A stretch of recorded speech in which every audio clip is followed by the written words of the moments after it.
So, Everett, it's great to have this opportunity to sit down and talk to you about trade policy and the direction in which we're going. We're in the early days still of the Trump administration. It's moving at incredible speed, and it feels like we've been in this new world for a long time.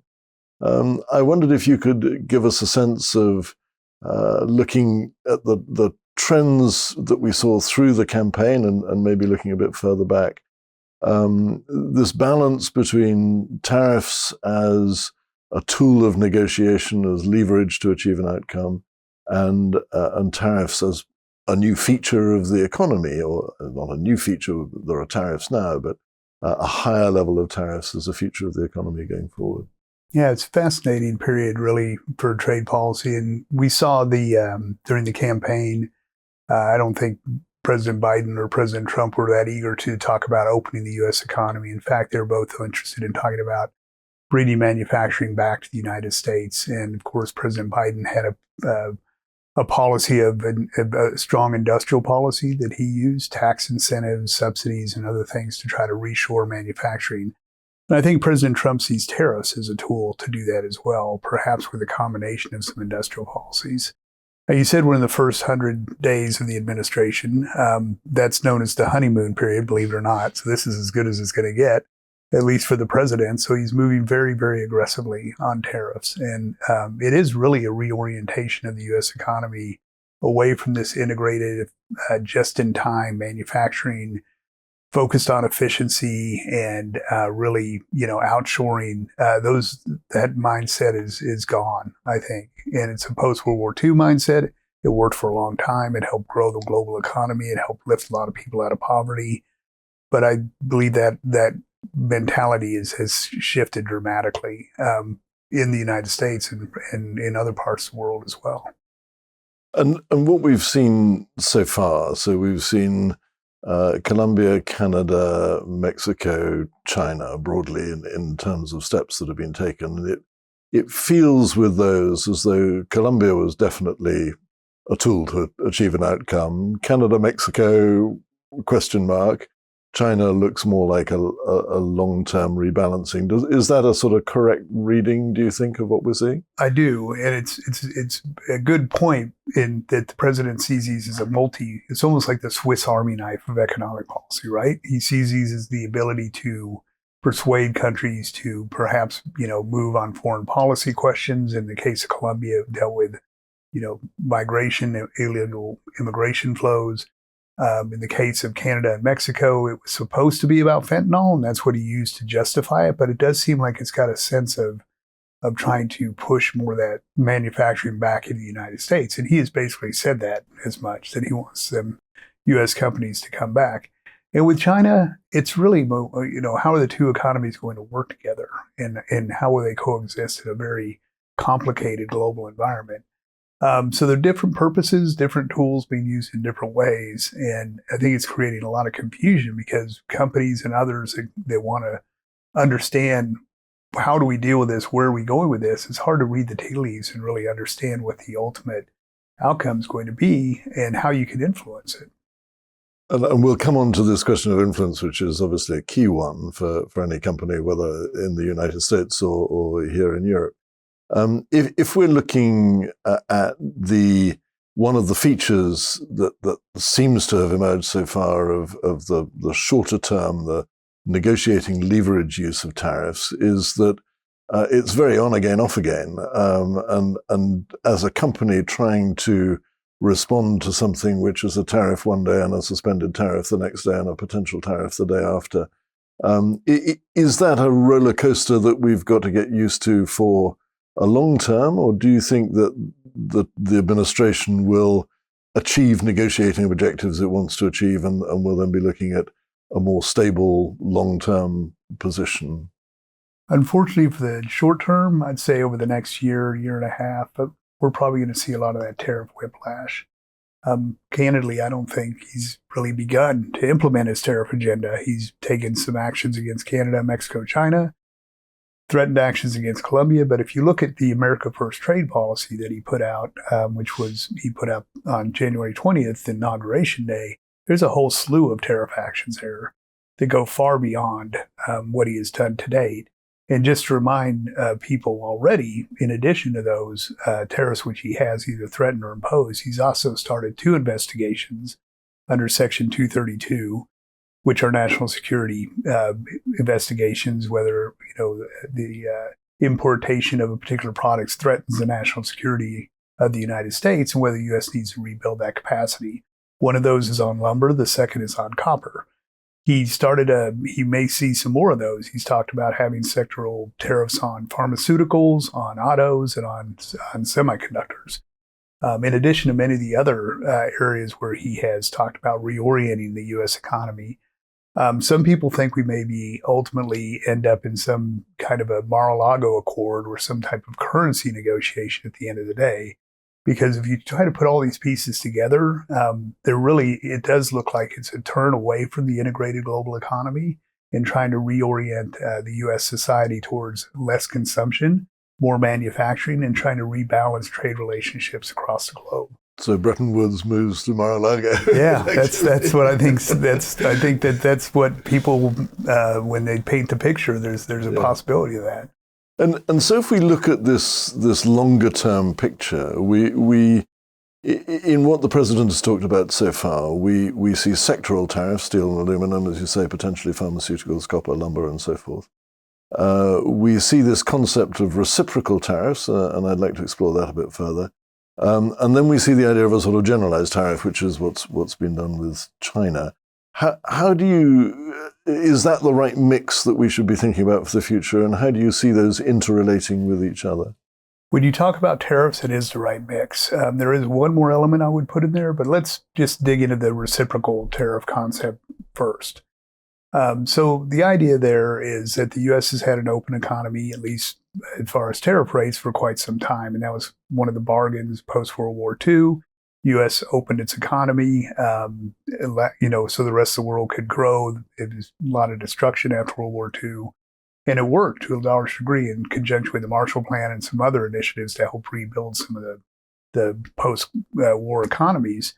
The WTO was supposed to be an instrument to discipline trade, and a lot of countries came into the WTO that did not have tariff rates equal and, in fact, were much higher than the United States and are now locked into those. China is one of them. So when his advisors look out and they see this tariff differential, it's patently unfair. And one thing that really motivates President Trump is fairness. He's really driven by it. And so just looking at the tariff rates, he sees those as unfair and they should be rebalanced. So how do you rebalance it? You either get the other party to lower their tariffs or you increase yours. Question is, will this result in other countries lowering their tariffs or us simply increasing ours? I think it's going to be a combination of both. We've seen some economies, even the United Kingdom, who come over and talked with the president about starting trade negotiations, which are actually ongoing. India did the same. There will be a negotiation under the U.S.-Mexico-Canada agreement. I think there will be a negotiation under the China agreement, too. So there is a sense of fairness that overlays it. But there's another idea there that I think is in some ways more troubling, which is that all these tariffs are going to make America rich. And he will say just that. Well, how do they make America rich? Not only do they bring back manufacturing jobs, but it also increases revenue for the U.S. Treasury, which in the past has relied upon external tariffs for revenue, but we don't anymore. We now have a very robust internal revenue service. And tariffs make up very, very little percentage of our revenue base. So if tariffs become a revenue stream, then any rationale for them and any reason why they shouldn't be imposed is moot because you need the revenue. And if you're going to fund your government off of an external revenue, they're going to go into law and they're going to stay in place. So we need to watch that very carefully, and particularly as we go into the tax debate this year in the U.S. Congress, whether tariffs are started to be seen as a revenue raiser and used as offsets to pay for things like healthcare and education, and it could become quite permanent at that point. And is that revenue logic of tariffs behind something that puzzles people on this side of the Atlantic, which is the administration talking about VAT, which is a sales tax, as a tariff, and looking at reciprocity, including VAT rates? No, the VAT is seen as unfair. Now, the president thinks it's a tax that is unfairly discriminates against U.S. Importers. Others see it differently. I know everybody pays VAT, but it's part of a formula that he's creating on this idea of a universal reciprocal tariff. It's going to have in it tariff rates. So if you're at 10%, we're at 0, we'll go to 10, plus you add a little bit for the VAT. And then you add perhaps currency practices or other perceived unfair trading practices that may not be numerical, but are more abstract. It's going to be fascinating to see what number they come up with and what the formula is. I think it's very complex. And I also wonder what authority this could be brought under. It's a very different thing to declare a national emergency on the border regarding fentanyl, in which case, IEPA, which is a statute he's using, the International Emergencies Economic Powers Act, might make sense. But when you talk about a universal tariff, using an instrument like IEPA, it might be a bit of a stretch, and I'm not sure the courts would uphold that. So we're potentially seeing quite a legislative change in the US as well to underpin a new model if we are heading to a new model. And that would be a model in which the US would logically simply be trading less and doing more internally. It would be a more isolationist economy than what we see today. Yeah, you could call it isolationist. You could call it self-sufficient. It depends on where you sit. Are you in or out? You're in the economy or out of the economy, right? But it is...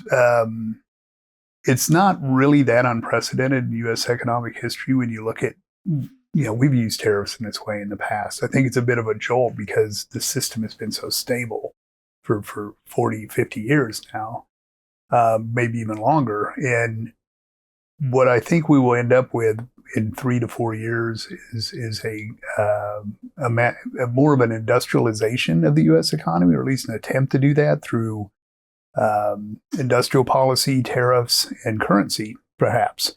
If you go back and look even in recent history, I do think Congress will be part of it. They should be, because candidly, the trade laws rest with the U.S. Congress. They're the ones who have the constitutional authority. And a system that's going to reorient itself needs statutory changes. The institutions need to change as well.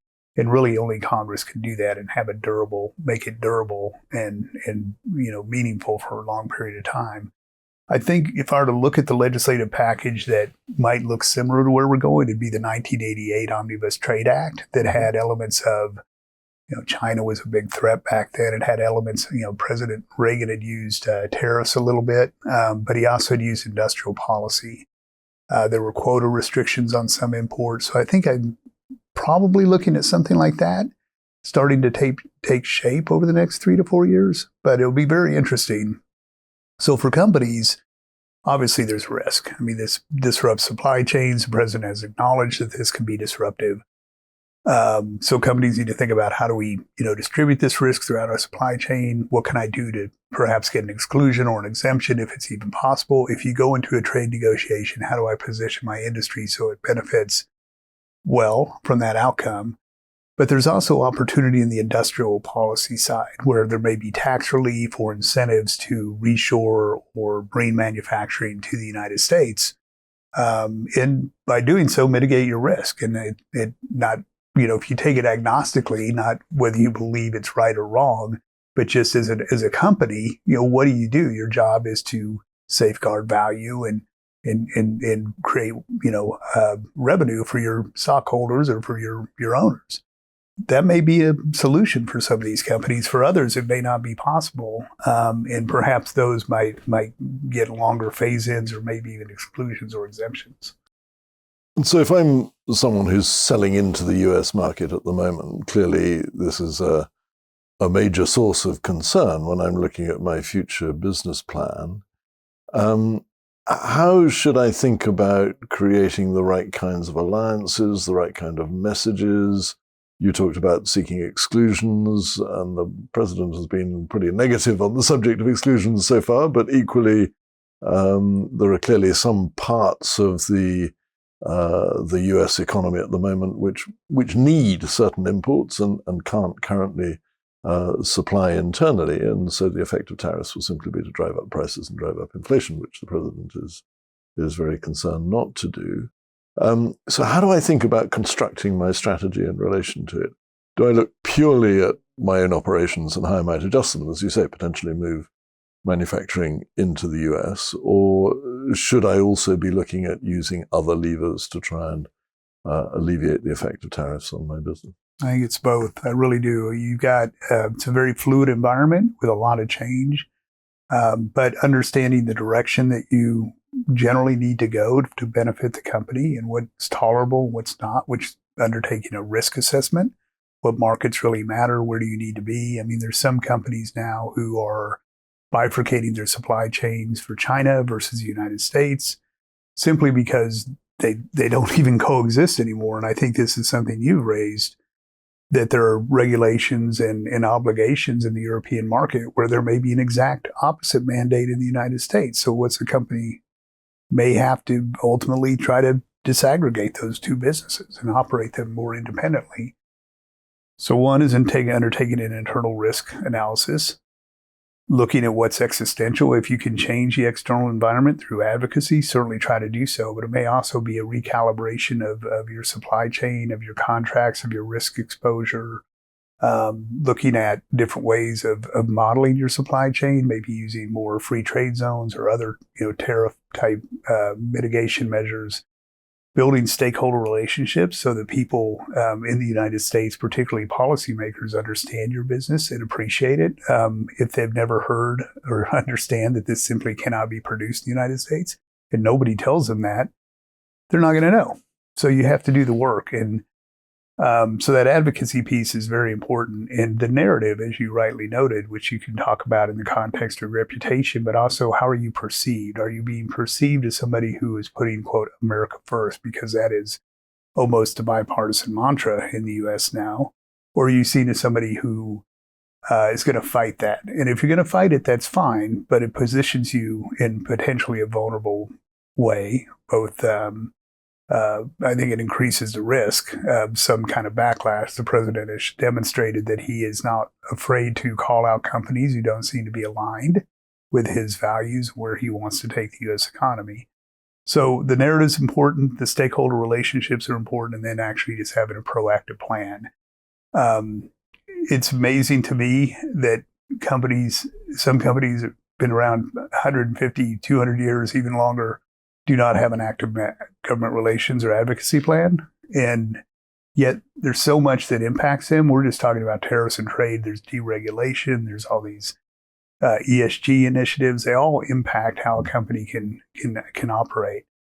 They really need to be at the table, because if they're not at the table, they're not being heard. And if you're not being heard, someone else is taking your place. So it's just in the best interest, I think, for companies to be engaged in the process and have a proactive plan about how they would like to see the policies unfold, and then going out and executing on that plan. So if we look at this overall in the early stages, clearly the use of trade policy and the redefinition of the economy through trade policy is going to be a major feature of the Trump 2 administration. There's no doubt about that. And the president was very clear about that in the campaign as well. How do you see all this sort of turning out in the end? Do we have a period of generally increasing tariffs overall, and jurisdictions, economies sort of facing off against each other, and then a grand bargain and everything settles down? Or are we more in a state of sort of constant rolling flux that companies will just have to figure out how to ride the waves, as it were? It's been very, very fluid. I'd expect to see more fluidity. There's many tariff actions that the president has taken or announced, but there's many more to come. So I suspect we're going to see this for many months to come. So it is really designed to achieve a number of objectives. I think the president looks out and thinks that the United States has been taken advantage of. And that the world should be, more balanced, in the sense that other countries should have more of the burden of defense, more of the burden of economic growth and being drivers of economic growth and consumption, and not just the United States as kind of this global engine of consumption, which I think is the way he views it. So he's really trying to use tariffs to drive changes both in the foreign policy realm, but also in the economic realm. Tariffs are definitely part of that. As you noted, they can be used for foreign policy purposes in the context of Colombia. They can be used to extract concessions on unrelated issues like fentanyl in the context of Canada and Mexico. They can be used to try to rebalance relationships, which is what he's trying to do with China. Or they can be used as a revenue raiser, in which case they become part of U.S. law and very hard to unwind. We'll have to watch and see how dependent the U.S. economy becomes on tariff as a revenue raiser. That's a very significant development to watch. But at the end of the day, the basic trend is there, and that is a reorientation of the U.S. economy away from this consumption-oriented model towards one that's more self-sufficient, has more reliance, more ability to produce certainly essential goods without relying on other economies. And that's going to be very disruptive for a lot of countries. As you know, they will retaliate because they're used to relying on the U.S. market. And they need to protect their rights. And so eventually that may result in some type of a rebalancing of a conversation about a trade agreement. There's some conversation about that with the United Kingdom now. But it's going to be a period of turmoil for quite some time. Over time, I think we'll reach a kind of a stasis where you'll have commoditized trade through most of the global economy, but you'll also have a lot of bifurcation on high technology products, and perhaps alliances around things that simply one economy can't do. And that could be, for example, critical minerals are a very good example of that, and also relate to steel or other products as well. So we're in for a bit of a ride. And I think for companies, it's something that they'll need to be watching very, very closely. Well, Everett, thank you very much indeed. And as you say, any company that's trading internationally needs to be paying attention to this and understanding how it could affect their business, what the sort of parameters are, and understanding behind that. And I think this is where you can be tremendously helpful to us.